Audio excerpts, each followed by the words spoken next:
So you're thinking about moving and living the dream on Table Rock Lake. Take me with you! Table Rock Lake is one of the most beautiful lakes in all of the world, and I've spent an enormous amount of time in and around the lake. I absolutely love it, and I spend most of my summers there. It is just gorgeous. But today, we're gonna talk about some things that you must keep in mind if you're thinking about buying some lakefront or lake near property.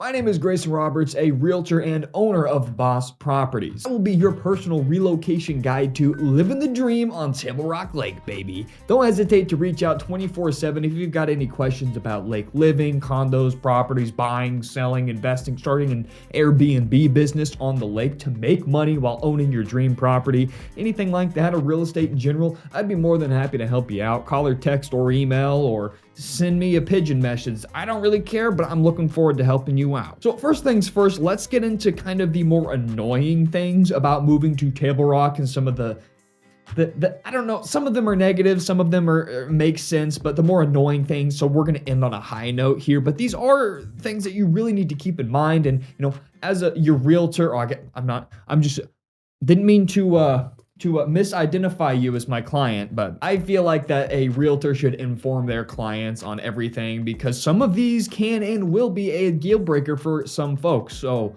just bear with me and then we're gonna get to the fun stuff. Now, number one, Table Rock Lake is pretty restricted. There's lots of rules and regulations. So let's say you find your dream property on an even better piece of land and it's a corner spot and the only thing in between you and your dream view is a couple of pesky trees. Well, unfortunately, I wouldn't get too excited and go tree chopping because you could get hit with some fines. It's little stuff like that you gotta keep in mind because, hey, you're pretty much stuck with the trees. Now, I don't live in the wildlife, or not live. It'd be weird if I lived in the wildlife department or whatever they call that. That's not my specialty, but it is something to keep in mind. Now, this next part is pulled directly from the Table Rock Lake Chamber of Commerce website, and I'm just gonna read to you straight what they say because there is some pretty important stuff in here. The U.S. Army Corps of Engineers manages Table Rock Lake and controls activities along the shoreline. In fact, only 12% of the total shoreline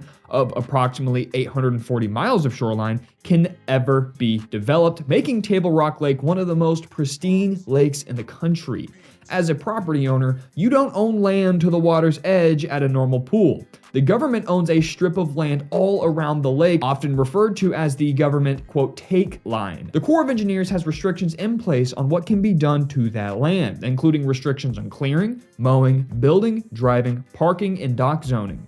Be sure to check with the Corps before you purchase raw land in particular to see what is allowed and check with your county on building permit requirements. The Corps also manages where docks can be placed on the lake and the issuance of dock and boat slip permits. If your land isn't zoned for a dock, you won't get one. If your neighborhood has what is typically called a, quote, community dock, you don't automatically get a slip but can be purchased one if available. Or you can rent a slip in a public marina to keep your boat.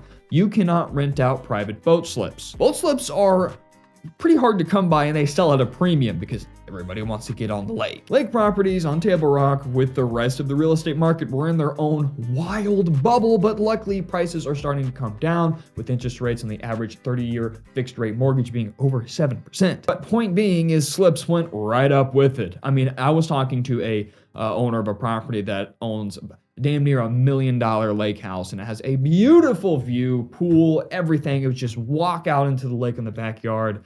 And they said that they had the opportunity to purchase a slip for, I think it was like $16,000. And then just a couple years later, that slip sold for $45,000. Yeah, but hey, that's because Table Rock Lake is in high demand and boy, it's beautiful. Also, Table Rock Lake roads are simply dangerous and treacherous, especially if you've never been down there before.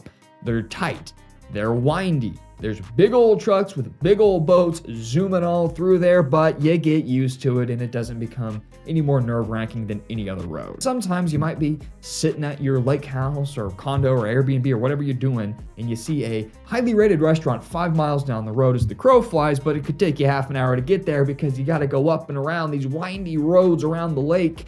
So that's just something to keep in mind, but that kind of goes with any lake. Lots of hills and sharp turns, but that's what makes it so beautiful. Now, due to all of the Table Rock Lake rules and regulations, it is just gorgeous with a phenomenal tree line, a beautiful bluff. There's cliffs with swing ropes and all sorts of beautiful islands that you can pull right up on and explore. It is so much fun. The water is calm, it's warm. There's over 800 miles of shoreline with 43,000 acres of surface land. The best part is Table Rock Lake hosts homes of all price ranges, lakefront, lake near, condos.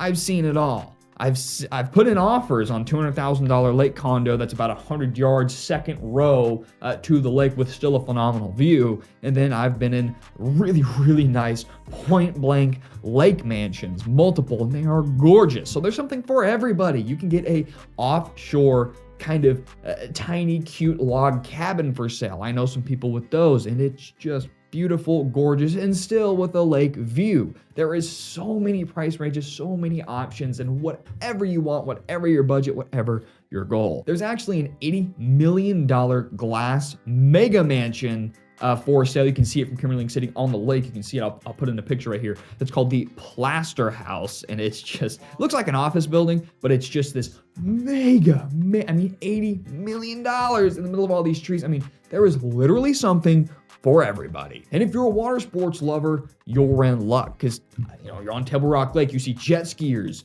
you see just regular skiers, wakeboarders, tubers. You see people casting a line in a bass boat, and you see people cruising through in their $1 million cruiser. I mean, there's just something for everybody. You can tie one of those nice lily pads in the middle of the lake, nice and safe, nice and warm, tethered to your pontoon, sipping on a nice cold Bud Light and eating a delicious ham sandwich all day, no problem. Waves aren't big, waves aren't dangerous, there's nothing sketchy about it. Warm, safe, and pretty much you can do whatever you want on the lake. Like I said, the water is warm, but it's not too warm. It's not hot. You're not gonna get there on a 100-degree day and be like, man, this is way too warm. Everybody has their different tastes, but it just always seems to somehow be perfect. I'm looking forward to helping you make your lakefront or lake near dreams come true. Don't hesitate to reach out and ask any questions about Table Rock, Branson, Kimberly City, or whatever, real estate in general, or even what I ate for breakfast. I don't care. Lastly, please let me hang out in your new lake house. I will be in your walls. See you next time.